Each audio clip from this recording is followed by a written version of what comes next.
cooperation with the United States government, the Owens, Illinois Glass Company, developers of Duraglass containers, present another program with your home front news expert, Don Pryor.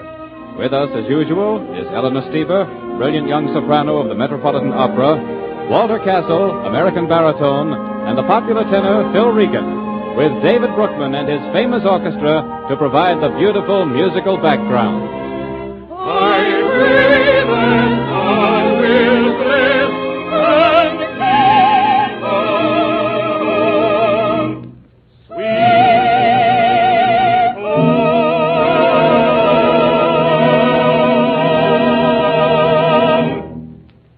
You know, with the sugar and butter shortage, what it is, we should really count ourselves mighty lucky that we can buy delicious bread spreads, jams and preserves and peanut butter in those attractively designed, sparkling Duraglass jars. They not only look pretty and decorative on the table, but they leave no chance of wasting all that precious food that used to stick in the bottom of the jug sometimes when we switched containers. You actually save one whole operation, and you also have the added advantage of being able to see and save every bit of nourishing goodness, right down to the last morsel in the transparent Duraglass jar.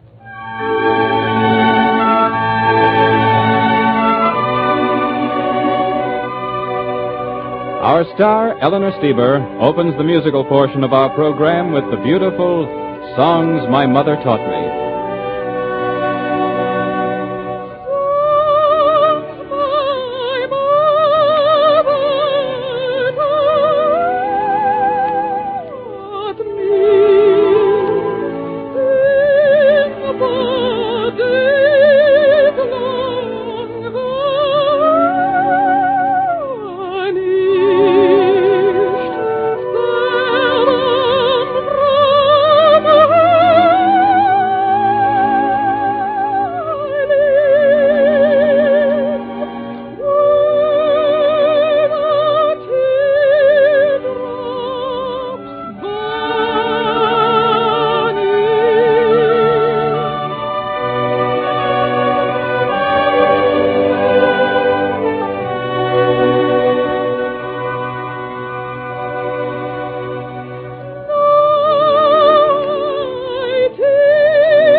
And now here's Don Pryor, the newsman who's been covering your neck of the woods and mine in person for Home Front Flashes, and who is here to pass those last-minute communiques along to you. Thank you, Hugh Conover, and good afternoon. Here in a thimble is the war situation as it stands right now. The American Fifth Army is only 85 miles from Rome, according to the Algiers radio. And this afternoon, General Eisenhower announced the capture of two of the most important airfields in southern Italy, both of them north of Naples. In eastern Italy, the Eighth Army has beaten off a German counterattack and pushed ahead 10 miles north of Termoli. But German resistance is stiffening everywhere. Fighting continues on the island of Koo off Turkey, where the Germans landed the other day, but our information is very skimpy and the outcome is still in doubt. Over Europe, the RAF attacked Frankfurt last night, and Allied planes bombed scattered targets over France and Holland today. In Russia, the Red Army is bogged down in autumn mud, but bitter fighting continues. And out in the Pacific, the Japanese apparently are evacuating Kolombangara Island in the Solomons and are being mopped up along the north coast of New Guinea. Here at home, Joseph C. Grew, our former ambassador to Japan, told a woman power rally in Newark, New Jersey last night that America's home front war machine is incomplete. and he urged that the nation turn for help to our magnificent reservoir of American womanhood. He said he doubted that in any period of history anywhere has the intelligent, courageous, and trained collaboration of women in the waging of war been more urgently needed than here and now. President Roosevelt will address the nation tonight from 10:30 to 10:35 Eastern Wartime to open the $125 million National War Fund campaign. The campaign will continue until December 7th to raise critically needed funds for 17 national agencies involved in war work and for many local organizations as well. I wonder how many of you have had a chance to see a little movie called What to Do in a Gas Attack. It's a very instructive 15-minute quickie. Hundreds of these films have been presented as a patriotic public service by the Clorox people, producers of household bleaching solution. The picture runs about 15 minutes, not very long, and it's packed full of wartime information you really ought to know. Now, don't misunderstand. I'm not predicting that we're going to be caught in a gas attack this week or ever. But if it ever should come, through saboteurs, reprisals, or token bombing, it'll be too late then even to go to the movies to find out what to do to counteract the deadly effects of poison liquid gas. You know, the enemy attacks with gas not to burn munition plants, to destroy battleships, planes, and supplies, but to spread panic, to make civilians run riot, to cripple war production through the insidious medium of fear. That's why preparedness is a safety measure, so there can be no panic. Once you know the simple antidotes for liquid gas contamination, the rest is easy. The remedies are simple. In fact, they are invariably found in every home. Just a bottle of some good, reliable sodium hypochlorite household bleaching solution, some good, strong soap, and some bicarbonate of soda, or just common baking soda. The film takes you step by step from the very first warning of the imaginary attack till you and your family are all scrubbed down, disinfected, degassed, and clean as a whistle again. It tells you from A to Z how you and your household should conduct yourselves safely if such an attack should come, how to avoid any possible fatal or injurious after effects, any blisters or permanent eye, ear, nose, or throat infections from this swift, deadly weapon of war. Be sure to see this film if you can, or suggest it to your air raid warden. The film is available to local OCD units through the various state headquarters of the Office of Civilian Defense. It'll make you feel safe and more secure to know that your old familiar household commodities are standing by right there on your kitchen shelf, ready to protect you come what may. And again, the name of the film is What to Do in a Gas Attack. A little later in this program, we'll have some important news for you direct from Chicago. Our popular tenor, Phil Regan, sings Vincent Heuman's ever-popular More Than You Know. More than you know, more than you know, girl of my heart, I love you so. Lately I find you're on my mind, more than you know. Whether you're right, whether you're wrong, girl of my heart, I'll swing along. You'd need me so, more than you'll ever know. Loving may be all that I do, there's nothing I can do without it. Loving may be all you can give, my darling, I can't live without it. Oh, how I'd sigh, oh, how I'd cry, if you got tired and said goodbye. More than I'd show, more than you'd ever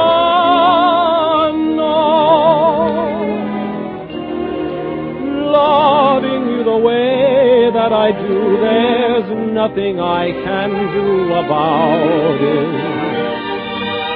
Loving may be all you can give, my darling, I can't live without it.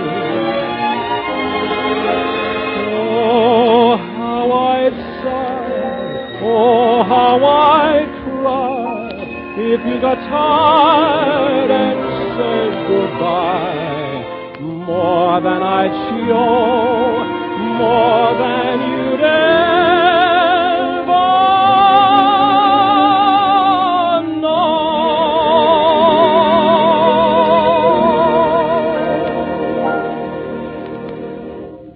This is Don Pryor again. There's important news for everyone out of Chicago today, because in Chicago, the National Safety Council is holding its 32nd National Safety Congress. Paul Jones, who is Director of Public Information for the Council, is now presiding at a special ceremony. For this ceremony, we take you now to Chicago. With Mr. Jones is Mr. Milton Olander, Personnel Director of the Owens, Illinois Glass Company. I take pleasure in introducing to you now Mr. Jones of the National Safety Council. Mr. Jones. Good afternoon, ladies and gentlemen. When President Roosevelt called upon the National Safety Council 2 years ago to lead a nationwide campaign to prevent wartime accidents, we knew that we could never succeed without the cooperation of America's great industrial organizations. So we immediately sought to enlist the help of industry and safety leaders everywhere. And today I'm happy to say that we are reaping the results of their enthusiastic cooperation. Hundreds of industrial concerns have made wartime records which provide definite proof that accidents can be and are being reduced despite tremendously increased employment and inexperienced workers' accelerated production schedules. One such concern is the Owens, Illinois Glass Company. Records on file at the National Safety Council show that the Bridgeton, New Jersey plant of Owens, Illinois, did a remarkable job in reducing lost time accidents in 1942 as compared with 1941. With a 13% increase in man-hours worked, the plant still managed to reduce the frequency rate of its accidents by 62% and the severity rate by 88%. Another inspiring record was made by the Alton, Illinois plant of Owens, Illinois, in reducing its frequency rate by 56% and its severity rate by 88%. These achievements, Mr. Olander, represent a remarkable contribution to the campaign the National Safety Council now is conducting to save manpower for war power. They prove that accidents can be stopped, even in wartime. It gives me great pleasure, therefore, to present to you these 2 wartime awards for distinguished service to safety. Thank you, Mr. Jones. There is no recognition of which Owens, Illinois is prouder than that of being a safe place to work. Safety isn't a separate and special goal that can be had merely by wanting it. Unless you have attentive, conscientious workmanship, proper instruction, good supervision, good working conditions, and planned, systematic working methods, you can't have either a good safety record or a good production record. That's why I certainly haven't come here to personally accept this recognition. It belongs individually and personally to the plant managers, Miles Beislein at Bridgeton and Floyd Flexen at Alton, and their supervisors and their people. I'm proud to join you in congratulating them. And I know these men and women welcome this recognition, not just as an honor, but as their own proof that there's nothing to the old idea of accidents just will happen. Knowing that they can be prevented, not one of our plants is satisfied with being the best in our industry or the best in the nation.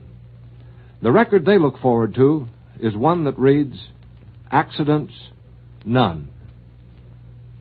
The ceremony you have heard was one of the highlights of the 32nd National Safety Congress, now being held in Chicago to discuss ways and means to stop accidents and speed victory. Now here's something you may not know. Accidental deaths to wartime workers on and off the job have been responsible for more deaths since Pearl Harbor than the bullets and bombs of our enemies. Think of that a moment, will you? And then join us in this simple resolution. I do hereby solemnly resolve to do all I can at home, at work, and at play to prevent accidents and speed victory.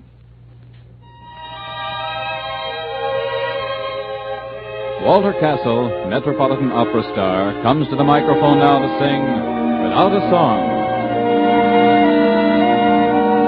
With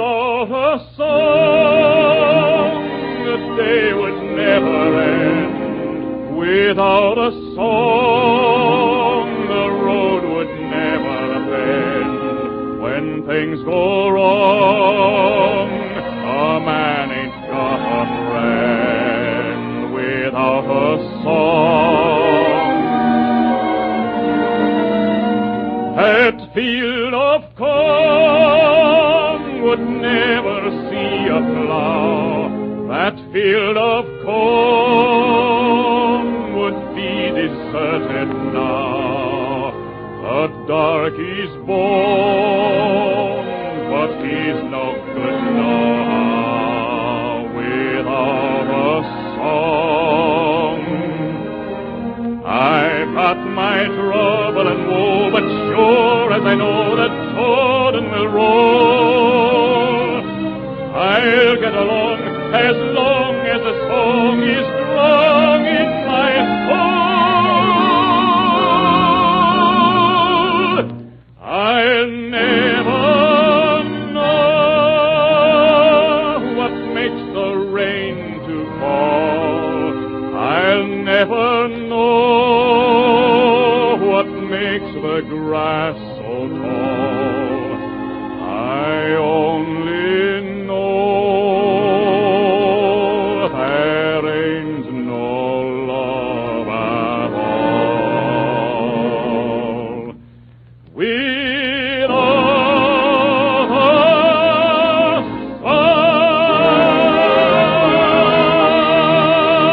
a song. This is Don Pryor again. You know, after my chat on syrup yesterday, good old energizing syrup, and its part in our food fight for freedom, we got a lot of phone calls. Calls from mothers, sisters, sweethearts, daughters, and even some grandmas saying, why don't you tell the world about those sweet snacks for soldiers for Thanksgiving and Christmas? One lady called and said, there's nothing a soldier would rather have than those pleasant, chewy, fresh-keeping cookies made of syrup.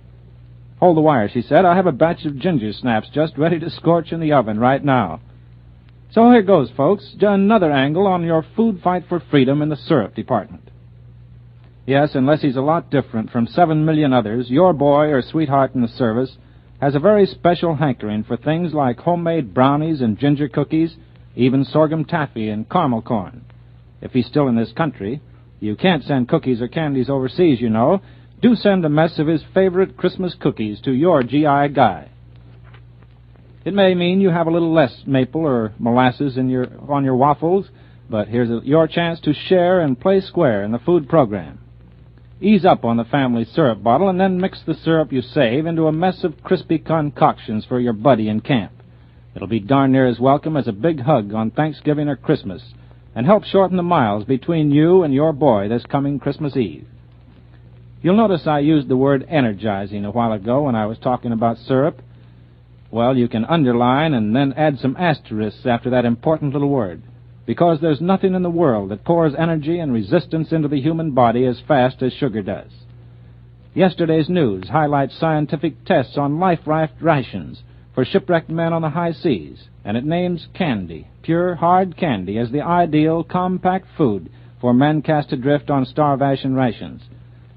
Yes, the Army's Quartermaster Corps stated positively that the Army's present K rations were not suitable as a diet for life rafters. An almost straight sugar diet is what they recommended. First, syrup, or sugar, is a carbohydrate which prevents acidosis, as the near-starving burn up their body fats. Second, it is a small, compact ration requiring small space. Third, it keeps well at high temperatures. And finally, pieces of hard candy can be easily divided, thus avoiding quarrels among the survivors. In other words, in emergency, choose the lightest and simplest thing in the whole range of human foods. Let 'em eat candy, says the Army Quartermaster Corps. Give 'em simple sugar, the food that science has proved to be the body's chief motive power.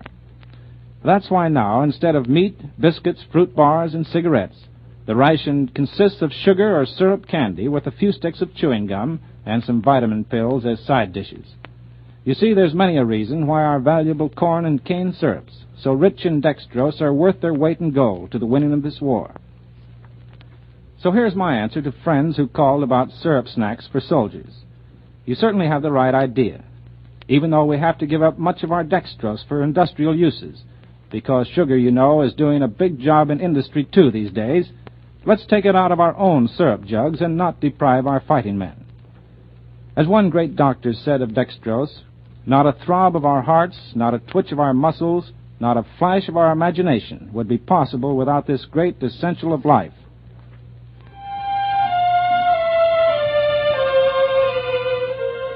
Eleanor Steber and Walter Castle blend their voices in the beautiful duet, Song of Love.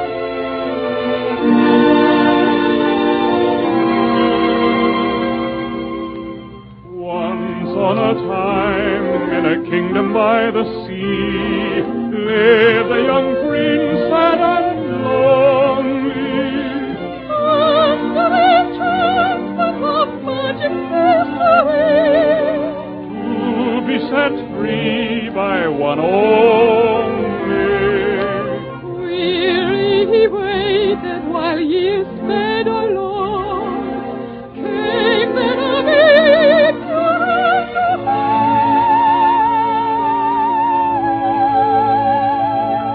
and that broke the spell, so the storybooks tell. And he laid at her feet this song. You are my song of love, melody immortal, echo of paradise, heard through heaven's portal. Of your music is singing, bringing secrets sweet in its song to me. Your vision shines on me from above. You are my song of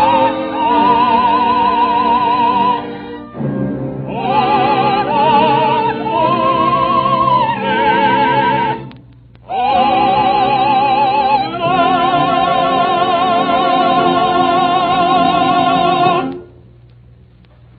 It may be just October to a lot of you folks out there, but don't forget it's Christmas package mailing time for our soldiers overseas. October 15th is the deadline. That leaves you just 10 days to get those looked-for gifts and bundles for buddies wrapped, weighed, measured, labeled, and mailed.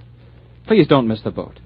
Don't let that boy of yours be the one who sits forlorn and unremembered in his tent or dugout on Christmas through some oversight of yours. Read your post office regulations carefully. They're important. See that every package is shoved safely through the post office window and started on its travels overseas to bring good cheer and comfort to our Yanks on Christmas Eve. Tomorrow at the same time, the Owens, Illinois Glass Company will present another program with your home front scout, Don Pryor, with Eleanor Steber, Walter Castle, Phil Regan, and David Brookman and his orchestra. Hugh Conover speaking. This is the Columbia Broadcasting System.